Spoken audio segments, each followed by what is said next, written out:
then. No cap, I'm captain. Bands elastic, the racks are wrapped in. See-through plastic, the camera's flashing. We live that life. 4-piece suit, she say I look so dashing. And I came to die on my lap where I placed a napkin. This ain't just rapping, it's a lifestyle you can't match with. Let's rap, get you tapped in. Kick back on them in the whip that's foreign. Drip drop on them with a chick that's gorgeous. Alright, we got episode number 3. Let's rap. Today we got blessed by Real Peake or Peake. Yeah. Alright, man. Thanks for being here. You could be anywhere. You chose to be here with us. We appreciate it. Showing love, and we definitely want to show the love back. So, the way we're gonna kind of do this is I just want to get an idea of what your music career is like, how you started. You know, give some advice to younger people or anybody trying to wants to get into the field. You know what I mean? So I guess let's start off with just asking you, how did you start? Why did you start? Alright, so I've always had like a love for music. It's crazy how someone who's, I guess to jump ahead, is like hearing a pair, but loves music so much. So like it's just always been a love of mine. By high school, I kind of dabbling with some beat making. You download that Fruity Loops, whatever, right? And you just kind of fiddle around. I tried, but at first, it's like there's so much, and you're just blown away. But yeah, you slowly pick at it. And years kind of throwing beats out there, and then just started linking up with one of my boys. Then we hung out in high school, but stopped hanging out, and then we linked up a couple years later, and he's like, you know, we just messing around. He had a mic, and I was like, all right, every now and then I start writing. So let me just try it on this one beat here. I think we were just.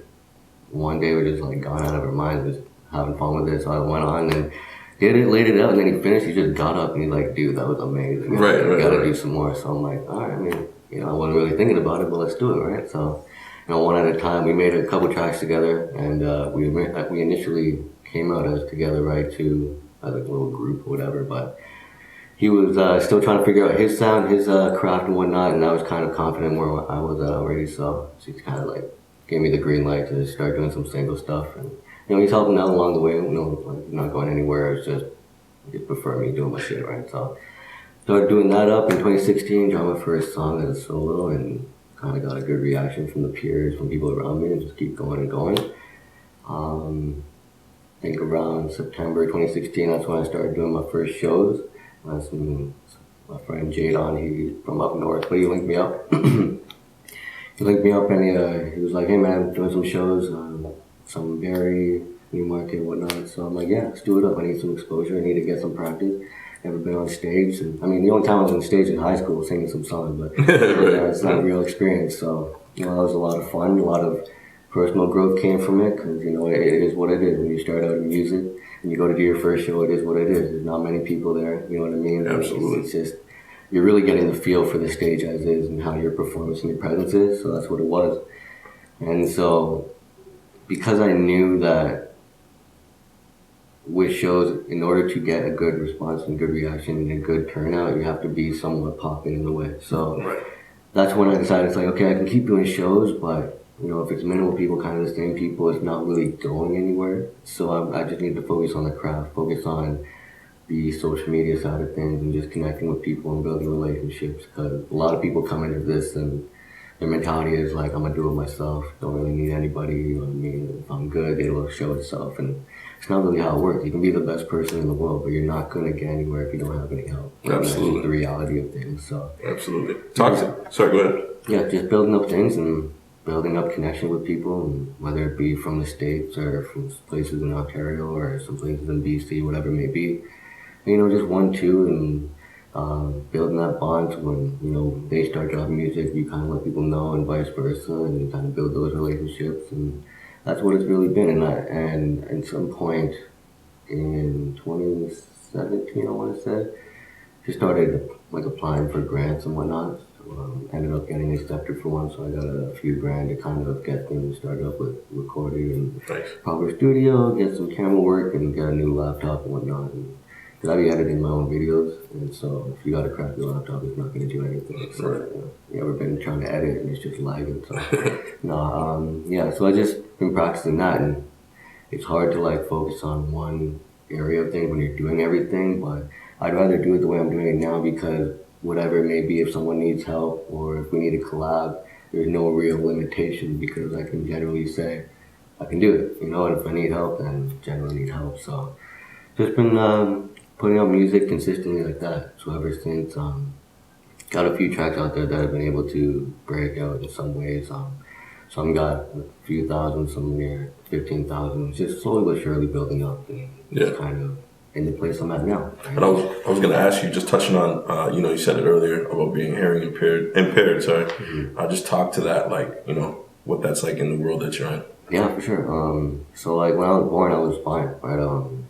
I didn't need hearing aids. In about 1.5, I developed some serious inner ear infection on both sides, and my sister got a similar thing, but whatever they did to help, it worked for her, but it didn't work for me. So long story short, got my hearing aids at about 2 when they were able to figure out what's going on, because eventually my mom was trying to like stomp on the floor and she still can't get my attention. So she knew something was up. So I got my hearing aids and a little bit of speech therapy in kindergarten, but because I was starting to talk and then I lost my hearing, that's why I'm able to communicate as is right now. Right. A couple of words, a little bit of slurs on the S's and whatnot, but for the most part, I don't know any sign language. Bro, what I mean? when I listen to your music, I don't hear none of that, so it's that's good. the goal, Like, right? So that's the goal. Like, as long as, I ain't trying to, I guess for lack of a better word, just sound deaf. You know what I mean? Because there is a tone. There is a place from the chest and the nose that you can tell when someone's got a hearing impairment. So I guess in some ways I try to hide it, but at some time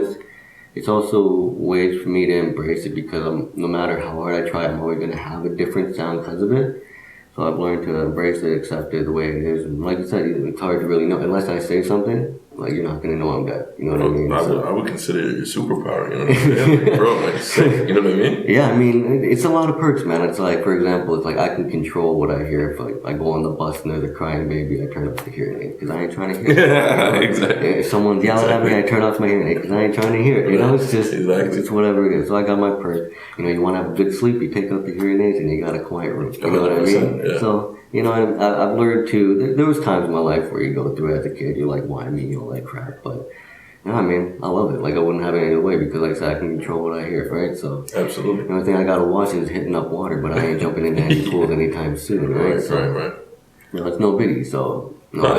That to me is crazy, man. Like, and I think, obviously there's something to be said that you're still able to persevere and still do what you do, man. That's amazing. And I think that's very empowering to other people. That, it doesn't matter what kind of disability you have, you can do what you want to do. Yeah. You know what I'm saying? That's what it is. Like, and a lot of my motivations come from, I guess, trying to be normal, for lack of a better term. It's like, I don't want it to hold me back. You know what I mean? And I've learned from a lot of people, and I want to show people that it's like, no matter what you're going through, like, if you really love something and want to do it, nothing's going to really stop you. You know what I mean? You could be the worst sounding, the best sounding, whatever it may be, no legs, no arms, whatever. But if you want to do it, like, by all means, go do it, because there's been weirder situations in this world. You know what I mean? 100%. Right? Like, you got blind famous people, Ray Charles, right? Like, you know what I mean? He's blind, but that didn't stop him from playing the piano, right? So that's why, if you want to do something, you go do it. And that, like, I've never really let hearing impairment stop. Like, people, like, try to make jokes or whatnot, but it really doesn't faze me, because I will be the source of the jokes a lot of time. You know what I mean? Because it's like too much negative energy, or you can waste too much time getting down because of it. And it's like, if it doesn't control you, like, hearing impairment doesn't control you. You know what I mean? So I'm going to hit you with the jokes. I'm going to hit you with maybe some of the tone and the accent. It's going to catch people off guard. There's been cases where, because people don't know I'm deaf and I make a deaf joke, they get offended. Yeah. Right? And they're like, you shouldn't say that, you shouldn't. And I just pull them out. I'm like, no, don't worry about it. Fact. It's all good. Exactly. I totally understand, Yeah. So, it doesn't bother me. It doesn't affect me. And the only time it does affect me is if my batteries die in public. And then it's like, well, but Absolutely. I should go home. Right. So let's just get to a little bit about your music. In regards to, like, your content, are you really into the lyrics? Are you more into, like, the melodies? Like, what's your thing? I'm into the lyrics once you find the melody. You know what I mean? Because once it's sonically pleasing to the ear and you hear it and, like, there's a vibe. Because when you first listen to a song in general, you're not going to know all the lyrics, but you're genuinely attracted to it because of the sound of it, right? So once you figure out that little melody, so a lot of times I go into a beat and I'll kind of take out my phone and record a little, I guess, mumble, and it's me kind of just gibberish, you know what I mean? But getting the sound I want. And then essentially once I finish that and press play on the recording, it's just plugging in words that I feel necessarily fit the vibe and the theme. So that's generally how it comes down. And then if I'm liking the sound of it, then I'll record. It took me a long time to like, because I would think I'd like it. I'd go to record and then I'm like, yo, this is trash. Right? You know, I've gotten better at like pointing out when something's not going to work, because as much as you want to be your own biggest fan, you have to be your biggest critic, because you have to look at your stuff in the ears of like, if you're listening to someone else. You know, if you don't like something, you're not going to continue listening to it. You're going to skip. So if I feel that ounce of doubt when I'm making something, someone else is going to feel that. Right. And so it's not going to be genuine. They're not going to enjoy it. And there's no sense putting it out, right? What would you say? What would you say makes a good song, based on what you're saying? Like what makes you go, you know what? That's it right there. How do you know that? Everyone has this inner metronome, and so you ever listen to a song, you weren't really looking to listen to a song, but a song come on and you just catch yourself off. That's that inner metronome. And so if you find yourself stopping that while you're trying to record or listen to it, then you've lost the cadence, you've lost the beat, and you've lost the vibe. You know what I mean? So when I'm recording and stuff, to find my beat, to find my sound, if I'm like this, and then when the beat hits and I actually like, it's like one of those like one of those things that hit you, and it's like, okay, it's good to keep going. If I'm hearing it and it's like, you know, and then you kind of get back into it, then it's like, you know, you're kind of offbeat, you're not doing the right thing. So it's really catching that inner metronome, and a lot of people have a tough time understanding that. It's like, you only have so much space on the line, right? And before the scale starts shifting, right? And when it gets too high or too low, that's when you've lost the cadence. So there's a lot of bringing yourself back when you're writing and keeping that inner metronome going, right? Because as soon as you go out, the song is lost.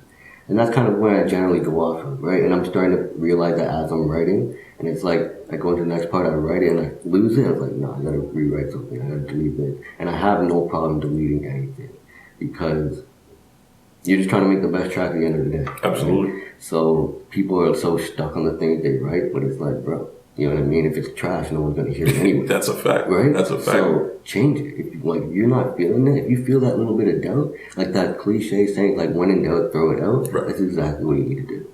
Because you're just trying to make a good song. At the end of the day, you want people to vibe. That's what you're in music for. Right. For the person listening. Yeah. You know what I mean? As much as like, oh, I'm in it for myself. No, you're not. You're in it because you're trying to share something and you want people to enjoy it. At the point, what are you doing music for? You know what I mean? Why do you build a house so people can live with it? You know what I mean? Right. So that's just what comes down to it, and the basic math, the basic science of it. And after that, once you realize those things are there, your metronome, your beat, your cadence, your flow, your lyric, that's when you start to enjoy it. And that's where I come into saying, it's like, no matter how many times you have to listen to it, in the mixing process, the final process, the editing process, even if you've heard it a million times, because you know it's good, that's where you get the reminder of it. So you're just like, okay, I've heard it a million times, maybe it's fine. No, it's not. The first time someone hears this is going to be sick, and that's the feeling you hold on to. Absolutely. So where would you classify yourself? Are you like, when people say Peake, do they go, he's like his music is for in the club, he's a lyrical MC, he's very melodic, he's trap, like where do you put yourself? Or do you not put yourself somewhere? I think for the most part, I try to, I don't know if there's specific, I guess, a lyrical bop, you know what I mean? Something that you can play with your guys or just play in the club, but there's substance to it.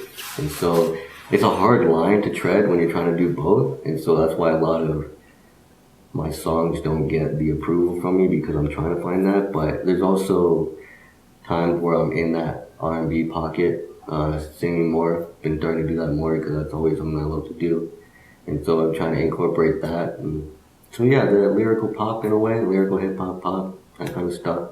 And if I want to go hard, yeah, I guess it's whatever I'm feeling, really. It's hard to put myself in a spot, you know what I mean? But it's whatever you're feeling. And I don't think you need to either, right? Yeah. Today's world, you can do a mix of it all, like you said, right? Right, so if I hear a beat and I'm bobbing my head, then it's something I want to do, right? So it can be slow, soft, melodic, melancholy, hard, trap, you know what I mean, drill, whatever it may be. If I can flow it, I'm going to. Absolutely. Oh, hey, funny to see you there. I'm just making some food really quick.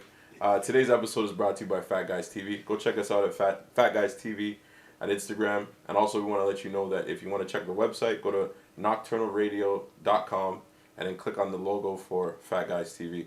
Got great dishes, things that are personalized. You guys are gonna love it. Stay tuned. Talk to about your, I guess, top influencers and people that you listened to growing up and made you want to get into it, and who you listen to today. Okay. A lot of growing up. Remember grade 1 or 2. I think that's around when I started falling in love with 106 in Park. Oh yeah. Yeah, on BET. Back in the day Yeah, stuff. Yeah, I raised home to watch it. Yeah. You know what I mean? And I was always pissed that they would like cut the songs off and like start the songs. Yeah, I remember that. They was never annoying. played the full song. Right. I'm like, come on. Exactly. The best part, you're like, And at it's just the about end, the right? end. You know what I mean? Yeah. It's like they know, and that's how they get you to buy the album. That was their time. But yeah, just going on there and specific artists. I love 50 Cent.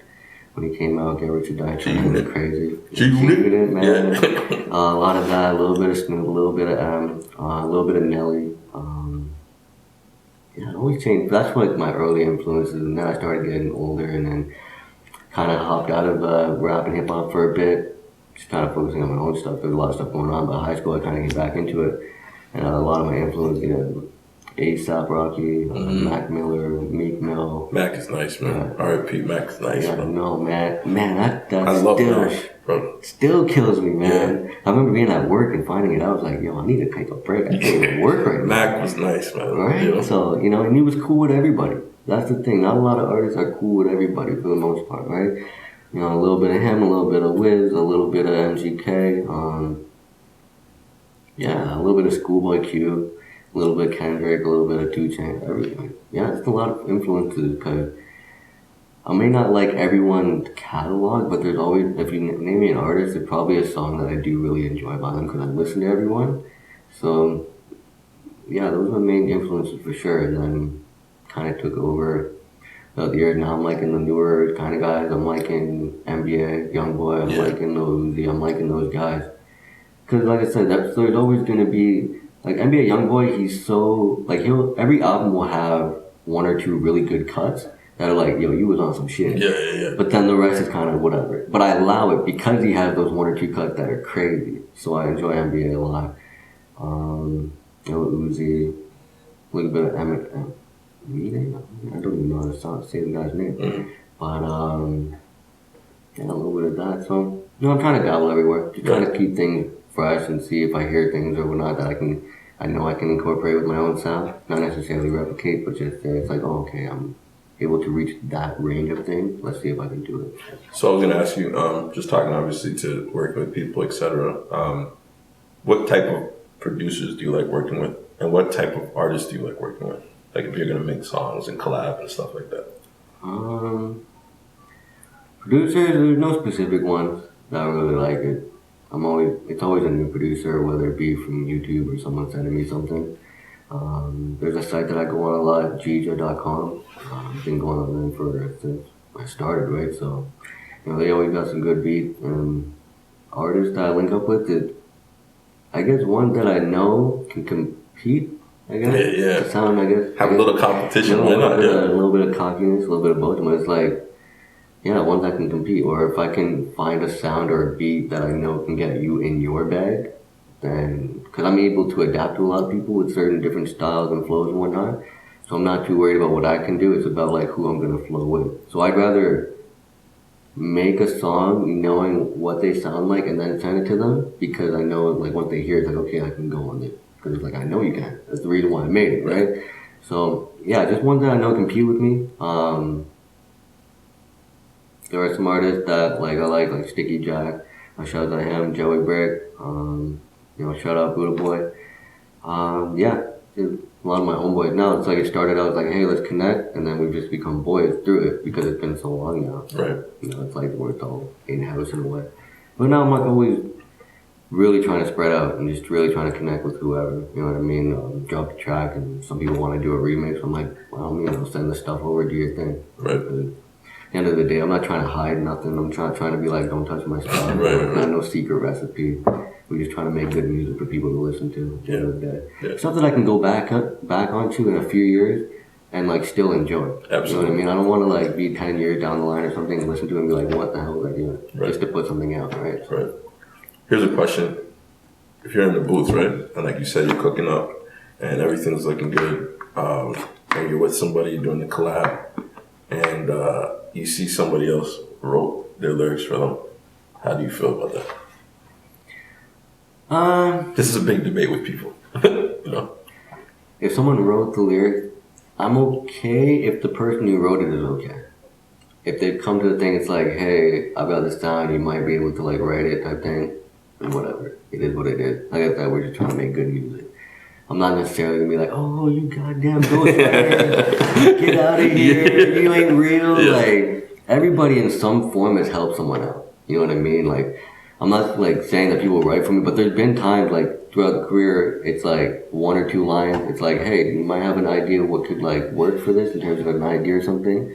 I'll put the words to place, but it's just, you know what I mean? Because like I said, you can't do it alone, right? You need help at some point. No, there is no way anyone is perfect. You know what I mean? Absolutely. So like someone comes in and be like, oh, I got this. I write all the words. I'm like, no one can top me. You're lying, because I can think of so many people. There's reasons why people are popping right now. It's because they're good at what they do. Absolutely. So, but if it's something that they've taken from someone, what are you doing? You know what I mean? Like, what are you wasting your time for? Like, if you can't write, like, it's going to show out eventually. You know what I mean? It's going to come to light. So if you can't write now, in 10 years, you're not going to be right then. So, That's true. Right? Unless you practice hard. But if you're taking lines now, I can't imagine what you're doing then. Right? So it really just depends on the situation. Absolutely. So speaking of lyrics, what do you usually, or where do you draw your inspiration from to write? And then what do you normally write about? Like, what is your lyrics, your lyrical content? I think mostly write about is just my desire to be somewhere better. When you come from, I guess for lack of a better word, just a shitty upbringing in some ways, and you don't have everything, just the idea of it can be motivation enough. And that's where a lot of my creative bag comes from, is just the pursuit of being on top in a way.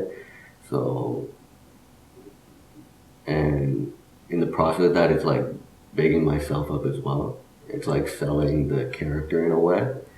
So yeah, just having fun punchlines and bigging myself up, comparing myself in those kind of metaphors, and just they're all just a goal into getting to a better spot. Right. And yeah, that's where I write a lot of stuff. Yeah, for sure. No, that's dope. And then in regards to budgets, like talk about, because one thing we want to focus on is, you know, we want to obviously get to know everything you're doing, but we also want you to give advice to others. Mm-hmm. So talk about like what budgets are like to do what you do, how much money you got to invest, and the time, like obviously. Yeah. So when you're starting out, a lot of people, like there's these, for people that don't know, when you're buying beats, it's MP3 wave, and then trackouts.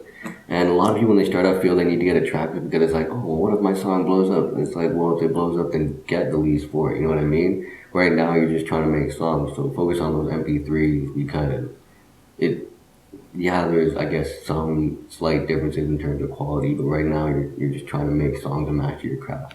So focus on just getting those MP3s, or if you know someone that makes beats, start there. Because that first year, you're going to make stuff, and then after that, you're going to look back and be like, damn, if I had done what I know now. So don't focus too much on, in terms of spending so much to get those beats or spending so much to record it yourself in some crazy ass studio, because you're going to kick yourself in the ass when you go 2 years later and it's like, oh, I'm actually good now. Imagine if I had the resources that I spent it on in my first year, right? So once you start knowing where your sound is, where your bag is and stuff, that's when you can kind of branch out and, I guess, invest in what you're doing. I didn't actually like throw out a budget and like spend on an actual music video until like my 4th year, because really, like I said, you're practicing and I'm practicing and I'm trying to build up my craft. So until I know I'm ready, that's when I'll do it. And I know that I got a song that'll do it right, then that's when I'll throw out a budget. And for videos, unless you have like real good, clear, steady income and you know the path you're on, because a lot of videos that are out today that you'll see on the 6 Buzz and Toronto Rappers pages and stuff, those budgets are at least $1,000. Yeah. You know what I mean? And when you're trying to get out there, not everyone can just keep throwing that out unless you're actually out there. Right. So I guess focus on those, lyric videos, focus on moving images for your tracks when you're posting it up, because you can post a track and just post a picture, but nobody's like gonna really stop. You have something that captures the eye, something that's popping out. So yeah, focus on that. There's a bunch of apps that are out there to help you make little audio visuals. So just keep it simple, keep it basic, and focus on the music itself. When you know the music is there, that's when you start investing real good time. The studio, the budget, the photo shoot, the videos, and then it'll really take off for you, I'm pretty sure. Definitely. If you were to say, obviously you're independent right now, if you could get signed in today's world, most guys are saying let's just stay independent. What's your stance on it? Would you want to be signed? Would you want to stay independent and just have partnership and distribution, or what do you want your business model to kind of look like? It depends on what the deal is structured as. A lot of people get looped up into getting signed because like I got signed, I got records, right, when I got things behind me. But a lot of people don't understand what's in between the writing and the fine print. It can get them locked up for longer than they should, or they're getting less than they should. So it's just really keeping an eye, making sure you have a good support system, someone who can go over the papers with you, whatever it may be, because there's always going to be some way that they'll try and get you locked in. But if it's just a good deal and you got a good team and there's people willing to put things behind you and push, by all means do it. You know what I mean?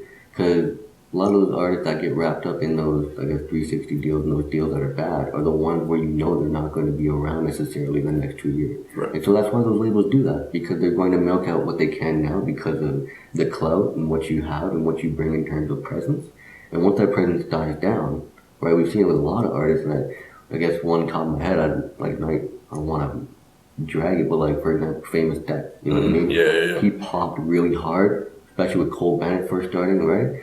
But now it's in a really rough spot because there's not that push anymore. That's true. Right? So I guess if you know you're good, and that's all based on who you are and based on the team around you, go for that deal. Right? If you're not too sure, you still have a good team and you can do it on your own, stay independent. We've seen successful people do it. Rush, Chance, whatever. We've seen people go on deals and be successful from it. And case in point, the one from our city, you got The Weeknd, we got Drake on it, right? And that's something you never really seen them come out and be like, I hate my label, you know, because that label loves them because they know they're good and can do anything, right? Absolutely. So yeah, just a matter of having a good team with you and a good support system. Because when you're by yourself or don't have any of the, or have a lot of the yes men around you, it's going to get inside your head and you're going to be stuck going, is this right, is that wrong? You can't be doing that when you're really trying to get to a bigger spot in your life.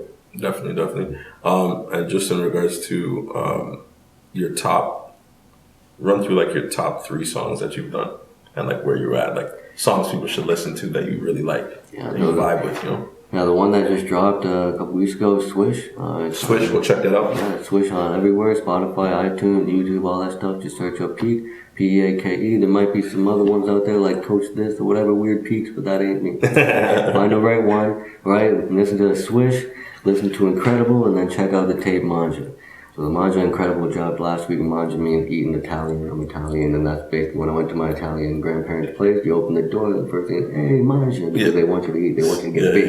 Yeah, sure. They hate if you're skinny. You go to an Italian place, my grandma hates when she's sitting next to me while I eat, just making sure I get it all. But yeah, so Manja dropped, and Incredible and Swish. Those are my top stuff right now. It's definitely something that you guys gotta check out. Manja's a tape, but it's a short one, and you kind of get a mix of everything it can do. Whether it be skits. We'll get it up here, right here. Yeah, whether it be skits, meaningful tracks, melancholy tracks, hard tracks, it's all on there. An Incredible dropped last summer and Swish dropped 2 weeks ago. Perfect. And just in terms of your future, what can we look forward to from Peake? What are we going to be seeing? Definitely a lot more content, a lot more tracks, a lot more quality. I've branched out on my own 2 years ago, doing my own stuff, and the biggest thing for me was quality. So whatever I drop, whatever I put out, expect something good, because I'm a critic of myself. I understand what it's like to be the listener, and I know when you put on something that you think is going to be good and it turns out shit, and I know that feeling, so trust me. Anything I put out is of quality. It's going to be different kind of style, different genre, but it'll always be something good. And so you can look forward to that. Absolutely. Any new mixtapes, anything like that's coming out? Yeah, so right now it's just singles, mixtape later in the year. I put out 2 last year, so I was focused on that single right again, finding that. Can you plug those in, both of them? Yeah, Manja the first tape, Yep. Issues the second tape. Yep. So the first one's February, first one's April. So it's both, they're two different contrasting styles. One more on the downside, reflecting on myself, where it's been. The other is more on the hype side and places I want to go. So you get 2 different vibes with that. And yeah, the singles right now, collabs with people on the way this year. Definitely a lot more collabs, and a lot more tapes, and a lot more tracks. That's what's up, man. Again, we want to thank you for coming out, man, and being a part of Let's Rap. If you have anything you want to plug in, your Instagram, social medias, do so now. You know what I mean? Yeah, man. So Instagram, Twitter, YouTube, the Real Peake, TheReal PEAKE. It's a Peake with an E at the end because that's my actual last name. So don't be just doing PEAK. You're gonna find a freaking shoe company or something. Yeah, exactly. So PEAKE at Spotify, iTunes, all that fun stuff. Find my tracks on there. You're definitely gonna enjoy what you hear. All right. With that being said, episode number 3, Peake. Thanks for coming out, man. Appreciate it. And we'll definitely keep it up, and we'll keep following. And if we can do this again, as we, the next couple months or so, let's do it, man. Oh yeah, bro. Appreciate it. Always down.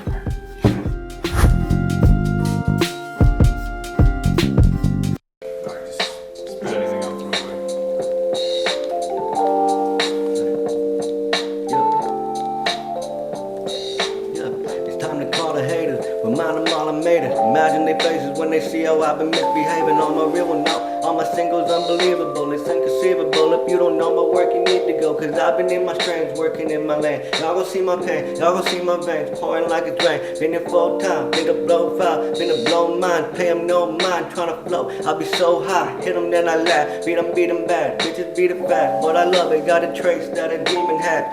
More food on my plate, guess I needed that. To know your place, I'm in first, yeah, you'll be in last. Blitzkrieg, calling out the victory. Y'all don't wanna tempt me, dog, you might go quickly. Bitch, I know your hit clean, stomping out your bitch teeth. Y'all cannot convince me that I ain't part of history. Yeah, now my haters soon are gonna be the face of a joke. I'm on the elevator, that'll take me basement to flow. Watch me slay the boom, I'm kicking boots straight to the dope. Cause ain't nobody face me when I'm in this place anymore.